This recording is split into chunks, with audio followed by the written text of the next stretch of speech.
Hi, and welcome to today's takeover for International Women's Day. And we're really excited at Border Criminologies. We have 4 of the staff from Refugee Women Connect. And I'm not going to spend much time. I'm Vicky Canning. I'm one of the associate directors. I'm not going to spend much time telling you who Refugee Women Connect are, because Comfort's going to come in and tell us a bit about RWC and what today's takeover is about. Hi everyone. Thank you, Victoria, for that. So Refugee Women Connect is a charity organization based in Liverpool that provides support for refugees, asylum-seeking women all across Merseyside. Our charity provides practical support, which includes casework, navigating through the asylum process, advocacy, mental health support, and women who are recovering from trauma, including one-to-one support session and group for wellbeing activities. So I remember, actually, as it turned out, that I used to do volunteering at Refugee Women Connect a decade ago, before it was even Refugee Women Connect. So it has come along. I mean, it's really developed a huge reputation, and it's got loads of women who are involved. What is it that's specific about women's experiences of the asylum system that you guys all work in supporting? Pip, you look like you're going to say something. Well, so specific to specific issues that women face in the asylum system. Well, I mean, the asylum system is like, oh God, I hate doing this. So we see a lot of like gendered disadvantage in the asylum system because of the structures and the way that it's designed. I mean, for a start, women can still be listed as dependents on their husband's claim, so as if they were children. So what that means is if they're in any danger in that relationship, they literally, like, their claim is connected to their husbands, and it makes it very hard to get away. We also find that women suffer more in a crisis. So this is something that's like recognized across the world, that that during a crisis, or during a crisis of forced displacement, women will tend to go, they will tend to eat last, they will tend to feed their children first, they tend to have less access to technology, less access to mobile phones, they're more likely to kind of bear the burden of caring responsibilities, which again means they would tend to put those caring responsibilities above their own needs. They're also at risk of gender-based violence, used as a tool of war, but also in the refugee journey. So, in refugee camps, when it comes to work, through exploitation, the exploitation of traffickers.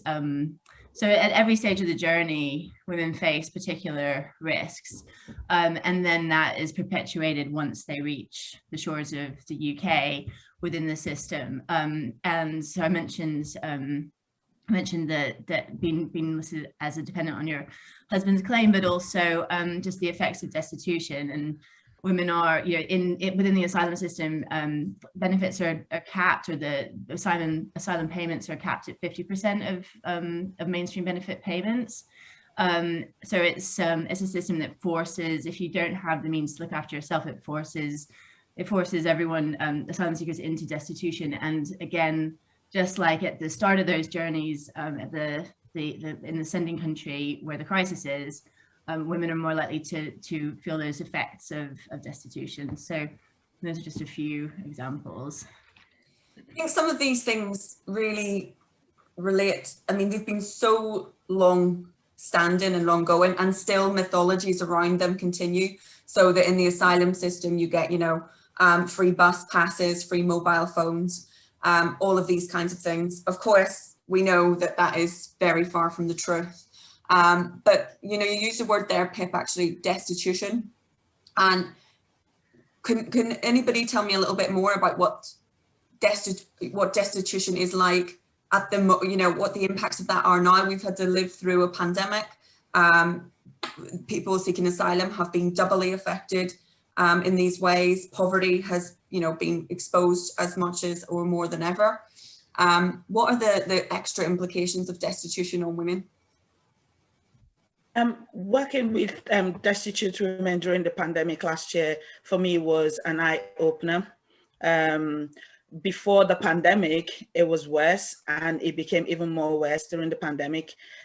So they could be women who are undocumented, or women who have been refused their application. So which meant that they were either couch crashing at a friend's house, or just, going out and staying out late and coming in the morning, or having access to charity organizations that open the sanctuary for a couple of hours during the night, and you have a shower and then you leave.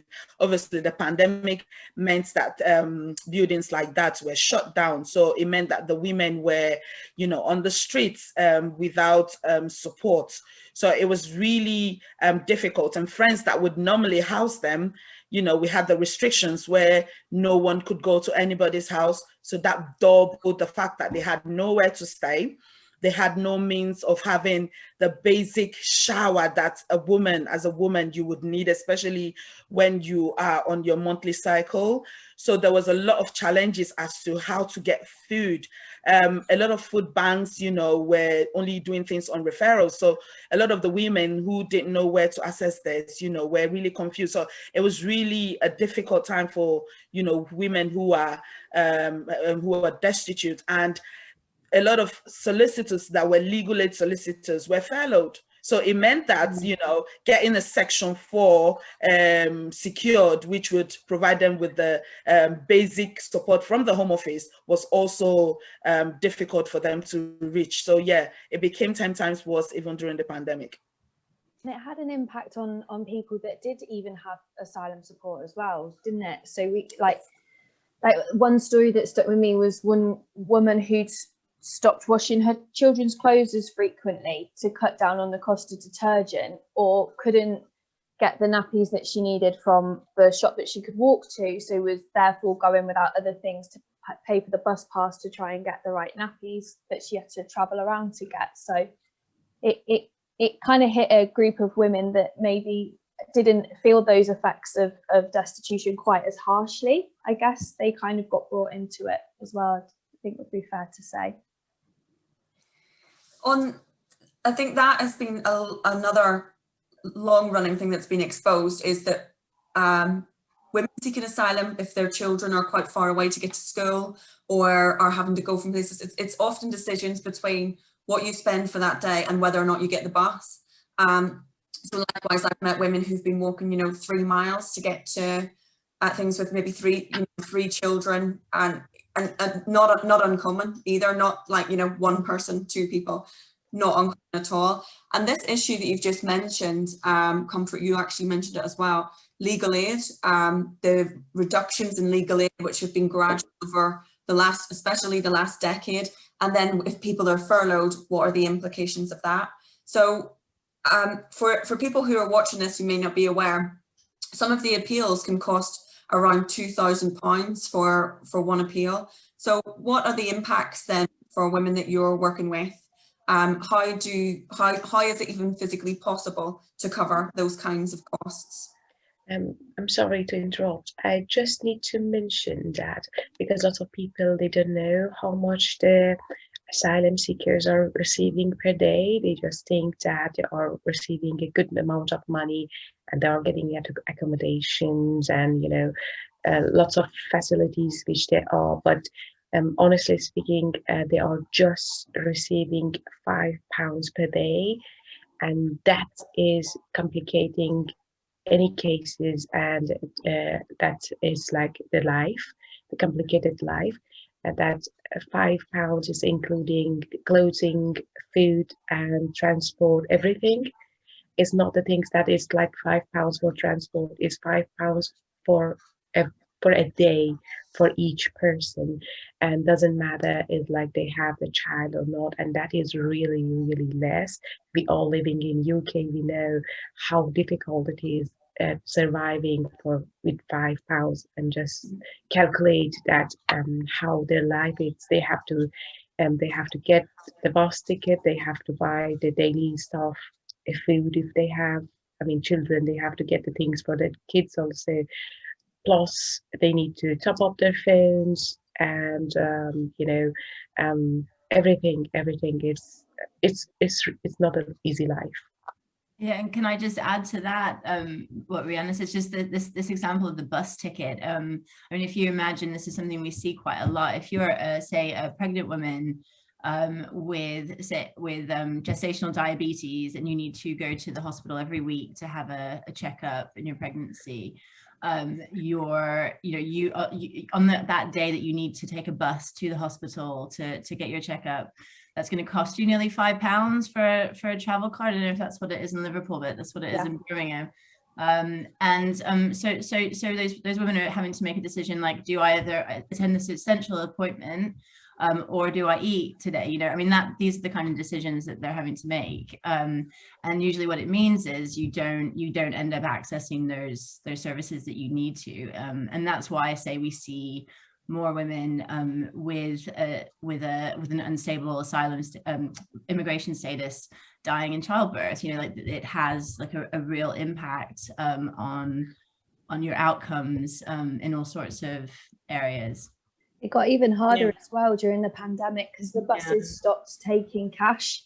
Yes. And suddenly people's cards weren't contactless, and previously they'd go and get cash out. And so people were really restricted to the areas that they were in as well, or walking long distances. That was really hard. Yeah, I mean, I'll just say this for people who are knowledgeable as regards to refunds. Somebody might question the fact that, but the NHS would refund travel expenses if you have to travel to the hospital. Well, I can tell you this from experience, that those forms are, one, long to fill. Two, we're working with women with either language barriers who are not able to fill those forms. Charity organizations like ours that run drop-ins across Merseyside, we could not do those drop-ins, so which meant that it was difficult to have face-to-face contact with these women to fill those forms in.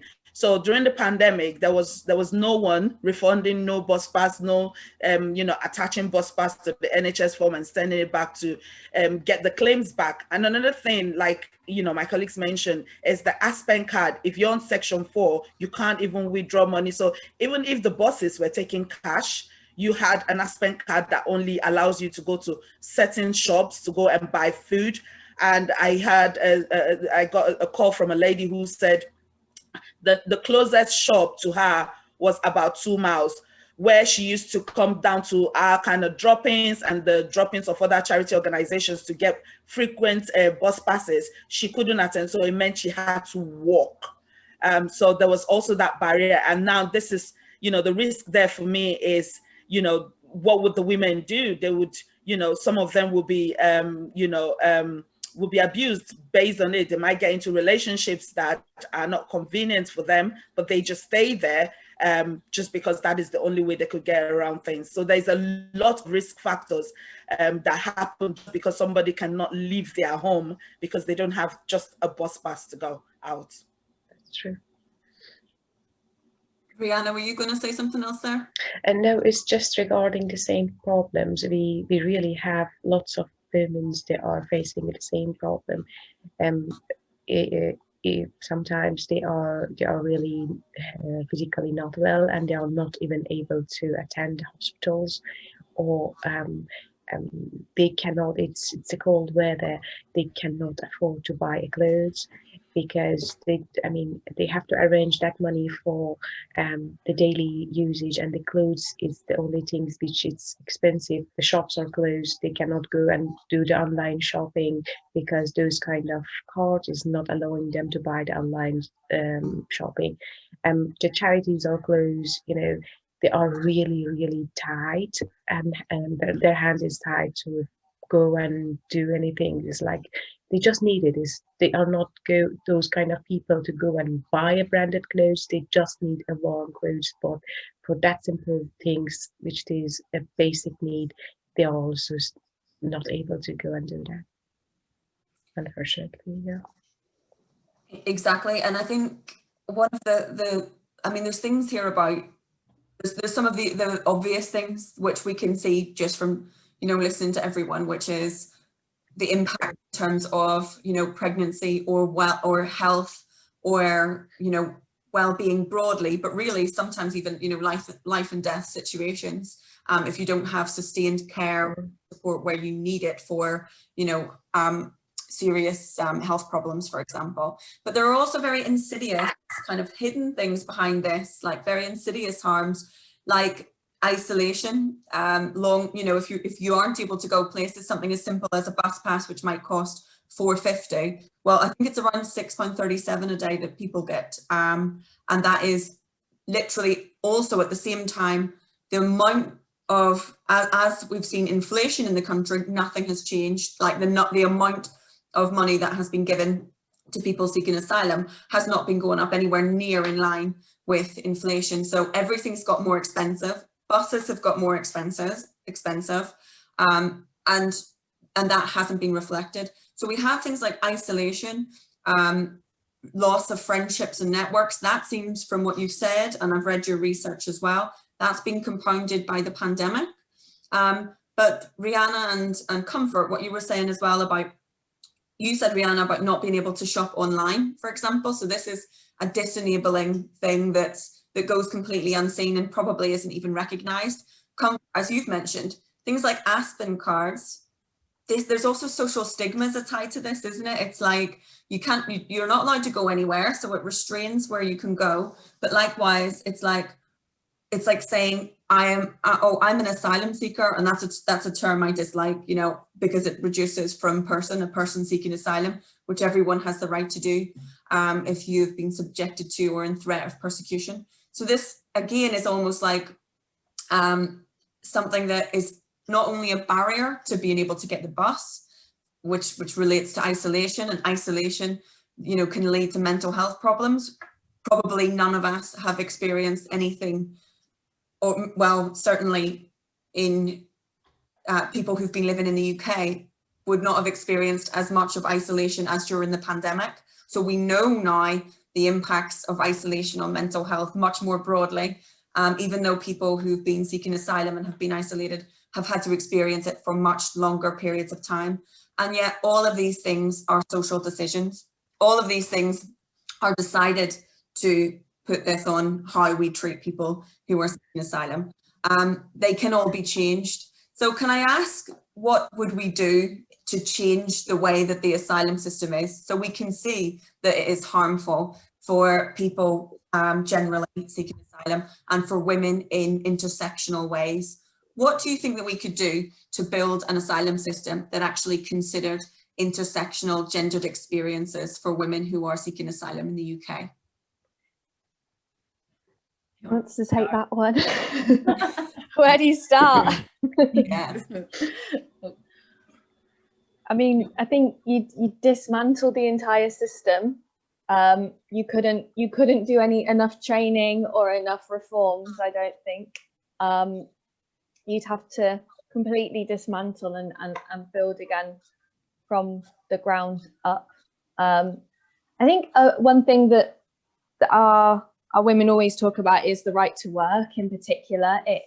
That financial independence that you would get would positively impact so many areas of people's lives. It would impact the family dynamics, the relationships people are in, the career prospects as well, going forward in the future, safety, well-being of children.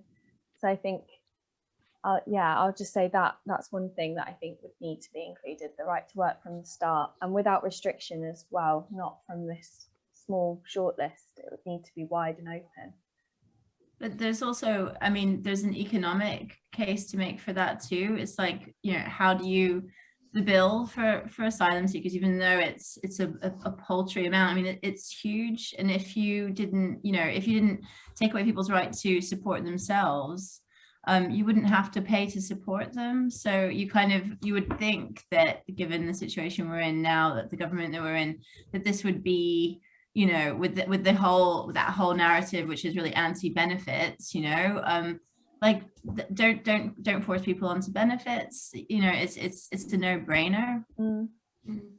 And I need to say that a right to study from the beginning, because at the moment, if they arrive, any asylum seekers, they are not supposed to study. Once they are in UK, they have to wait for 6 months, and then after 6 months they can enroll and they can go and learn the English. We have lots of women, they have the language barrier.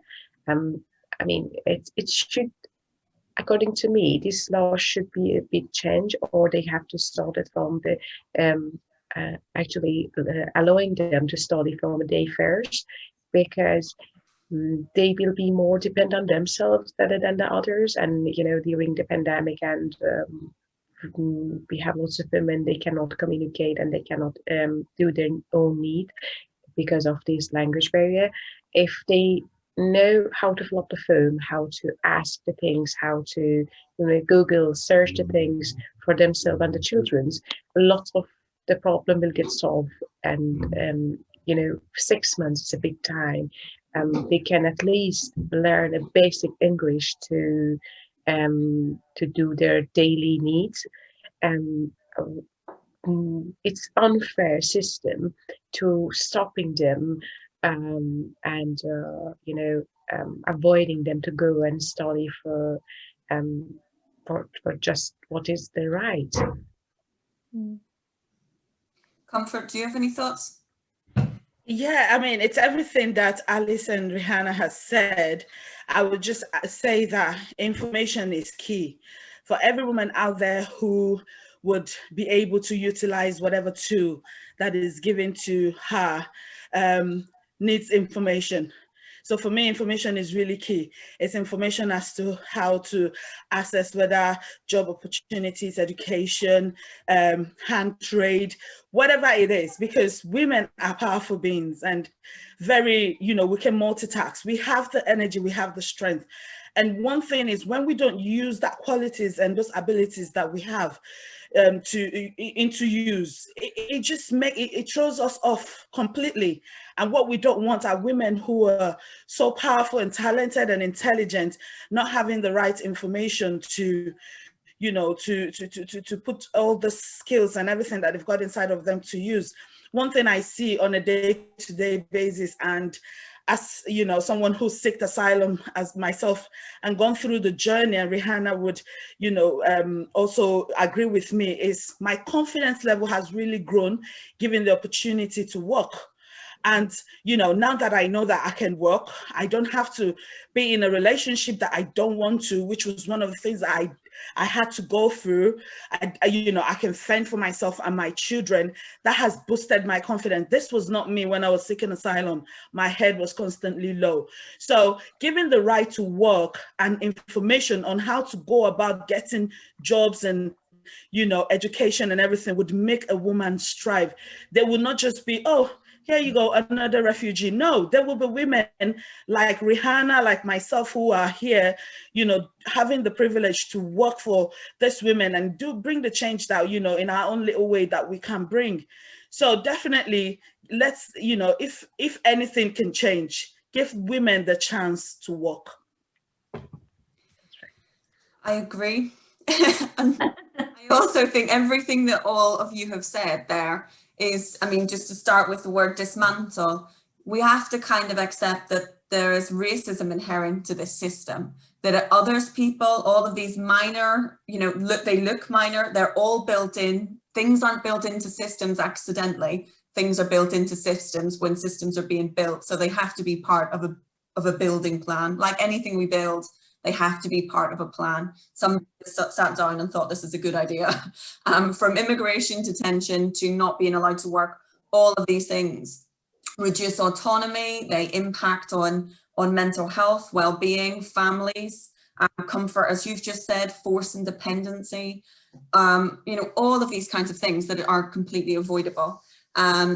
so I think that one of the key things that you guys have been really like in the fore of doing is just reminding people that there are, firstly, and I'm probably going to call on you comfort here, which is that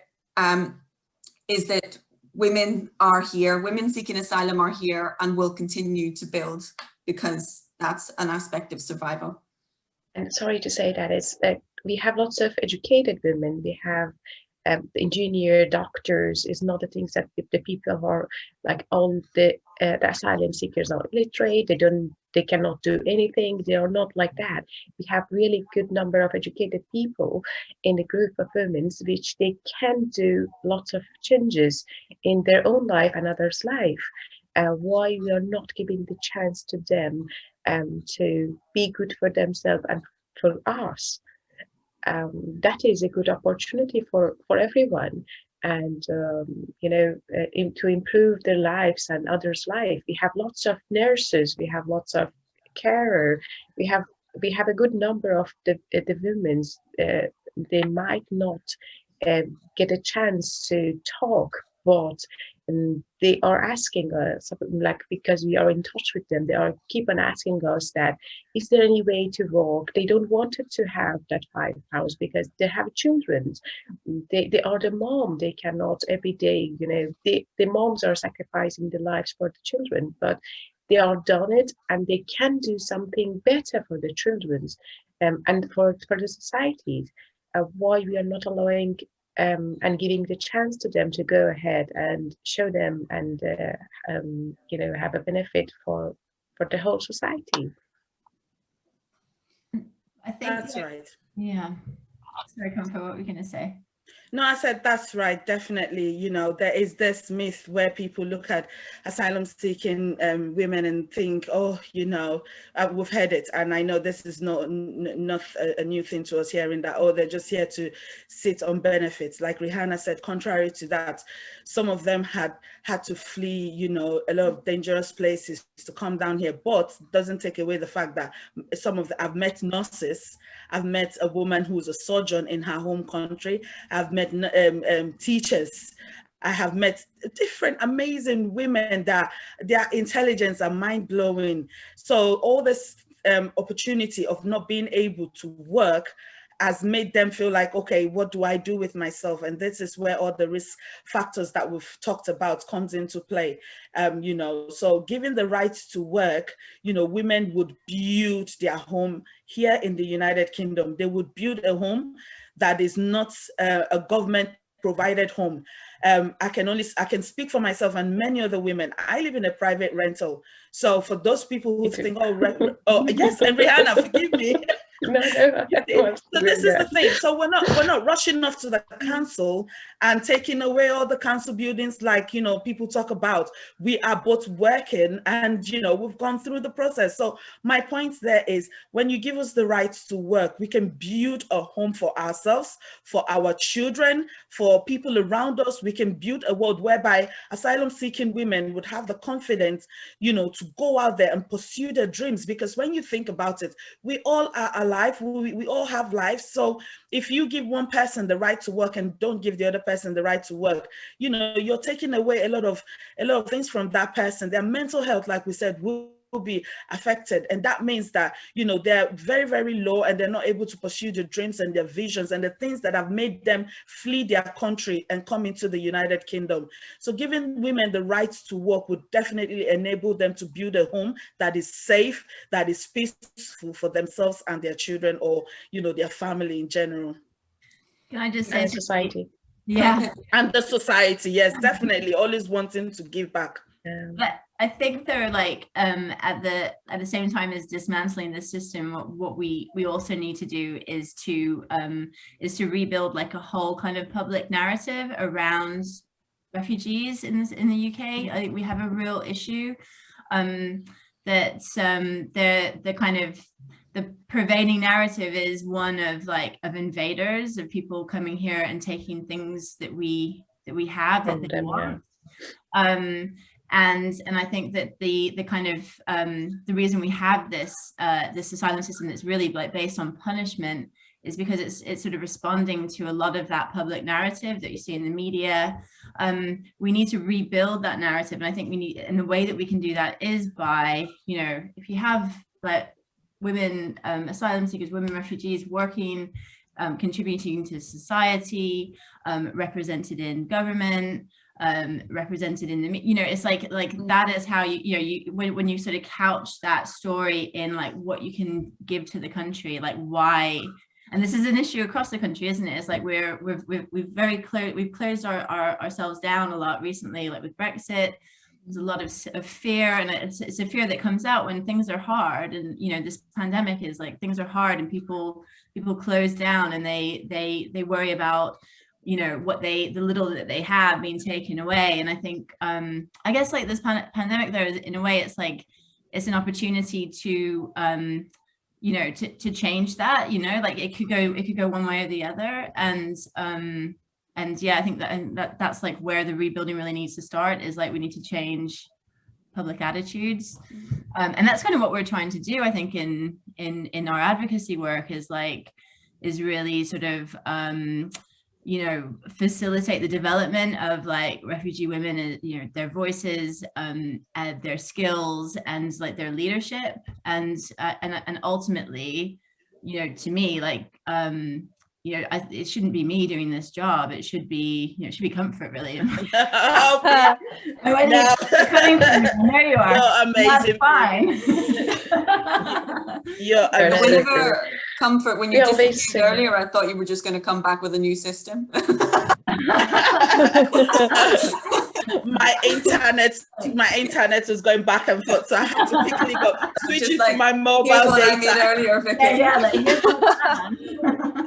No, completely. No, like Pip said, again, you know, the refining can start also from the young children as well, because a lot of us have children in school, and you know, if adults are busy saying asylum seekers are this and that, if we don't change the mindset of young ones, our children too will be affected. Show me a happy child and I'll show you a happy mother. You know, I want my child to be able to go into school and not be stereotyped, if that's the word. I'm still learning English, but please tell me if I'm saying anything wrong. But I don't want them to be put in a box, basically, because they are either asylum seekers. So going into schools also and changing the mindset of our young ones, you know, I think would be another way that we can refine, you know, the asylum system as well. You had such a good success when you went into a school around here as well, didn't you, Comfort? When you Yes, I did. It was a beautiful experience. Talking to young children in year 8 and 9 about the asylum process, and why I personally, Comfort, came into the United Kingdom, and the asylum process. And it was quite an eye-opener for the young children. And you can see how much children take things in.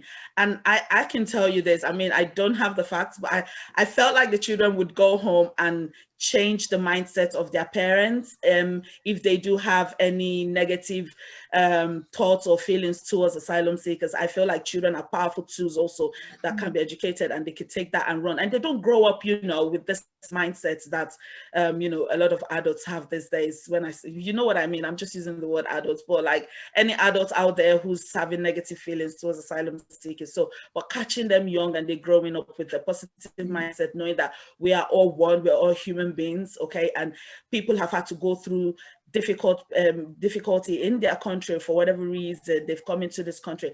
It doesn't make anyone less human.